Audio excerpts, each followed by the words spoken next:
বাচ্চা বমি করলে কি ভয়ে, নাকি এটি স্বাভাবিক হতে পারে? তবে কিছু বমি আছে যেখানে দেরি করলে বাচ্চা কিন্তু অনেক বড় বিপদ হয়ে যেতে পারে। তাহলে আসুন জেনে নিই। বাচ্চার বমি কিন্তু একটি কমন সমস্যা। আমরা খুব বেশি পাই যে বাচ্চা বারবার বমি করছে। তবে এর কিছু কারণ আছে বা কিছু লক্ষণ আছে। আজকের ভিডিওতে এমন কিছু লক্ষণ আলোচনা করব যেগুলো দেখলে বাচ্চাকে দ্রুত হাসপাতালে বা একজন ডাক্তারের কাছে নিতে হবে। কারণ এটি দেরি করলেই খুব বড় বিপদ হয়ে যেতে পারে। তাহলে কি কি সেই লক্ষণ, আসুন জেনে নিই। তার আগে বলি বাচ্চার এই যে বমি হওয়ার কি কি কারণ হতে পারে, অর্থাৎ কমন কি কি কারণ। এর প্রথম কারণটি হচ্ছে আমরা অনেক সময় কিন্তু মায়েরা বাচ্চাকে খুব ঘন ঘন খাওয়াই, অর্থাৎ ওভার ফিডিং করাই। 6 মাসের নিচে হলে অনেক সময় মায়েরা দেখা যায় বারবার ব্রেস্ট ফিডিং করাচ্ছেন, অথবা বাচ্চা যদি ফর্মুলা দুধ খায় সেটি বারবার খাওয়াচ্ছেন। 6 মাস পার হলে আমরা চেষ্টা করি বাচ্চা কি খাবে বারবার খাওয়াই, জোর করে খাওয়াই, এক্ষেত্রে কিন্তু ওভার ফিডিং হয়ে বাচ্চা বমি হতে পারে। দ্বিতীয় একটি কারণ হতে পারে বাচ্চার বদহজম। আমরা এই যে বারবার খাওয়াচ্ছি বা অনেক সময় আমরা না বুঝে খাওয়াচ্ছি বা একটার পর একটা খাবার দিচ্ছি, এই কারণে কিন্তু বাচ্চার বদহজম হয়ে বাচ্চা বমি হতে পারে। তৃতীয়টি হতে পারে কোনো ইনফেকশন।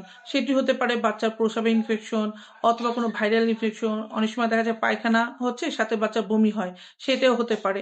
তাহলে এটি একটি কারণ। চতুর্থ একটি কারণ হচ্ছে বাচ্চার দেখা যায় অনেক সময় ফুড পয়জনিং হয়। বাচ্চা বাইরের খাবার খাচ্ছে, ফাস্ট ফুড খাচ্ছে, বাইরের পানি খাচ্ছে, জুস খাচ্ছে। এক্ষেত্রে কিন্তু বাচ্চার ফুড পয়জনিং হয়ে বাচ্চা বমি হতে পারে। আর আরেকটি কারণ আমরা পাই, অনেক সময় দেখা যায় বাচ্চা কাশতে কাশতে বমি করে দেয়। অনেক মায়েরা এসে বলেন যে ম্যাডাম বাচ্চা কাশি দিতে দিতে বমি করে দিচ্ছে। তাহলে এগুলো গেল কারণ। এখন আসি কোন কোন লক্ষণ দেখলে আপনি দ্রুত বাচ্চাকে হাসপাতালে ভর্তি করবেন বা ডাক্তারের কাছে নিয়ে যাবেন। সেখানে বিন্দুমাত্র দেরি করা যাবে না। এর মধ্যে প্রথমটি হচ্ছে বাচ্চা যদি দেখা যায় এতটাই বমি করছে যে বাচ্চা কিছুই খেতে পারছে না, যা খাচ্ছে তাই বমি করে দিচ্ছে, পেটে কিছুই রাখতে পারছে না, সেক্ষেত্রে দ্রুত হাসপাতালে ভর্তি করতে হবে। অথবা দেখা যাচ্ছে বাচ্চার বমি রংটি একদম লাল অথবা সবুজ কালার হচ্ছে, সেক্ষেত্রে। অথবা যে বাচ্চা বমির সাথে বাচ্চার প্রচন্ড পেটে ব্যথা, অথবা বাচ্চার প্রচন্ড জ্বর, সেক্ষেত্রেও দেরি করা চলবে না। অথবা যদি দেখা যায় বাচ্চার বমি হচ্ছে, বাচ্চার পানিও খাচ্ছে না, বাচ্চা প্রস্রাব একদম কমে গেছে, প্রস্রাবই হচ্ছে না, সেক্ষেত্রেও কিন্তু খুব ভয়, দ্রুত হাসপাতাল নিতে হবে।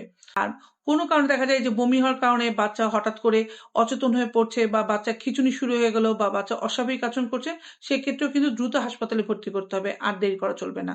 তাহলে যদি এই লক্ষণগুলো দেখেন বাচ্চা বমির সাথে, তাহলে দ্রুত বাচ্চাকে হাসপাতালে ভর্তি করতে হবে। তাছাড়া বাচ্চা বমি করলে ততটা ভয়ের কিছু নেই।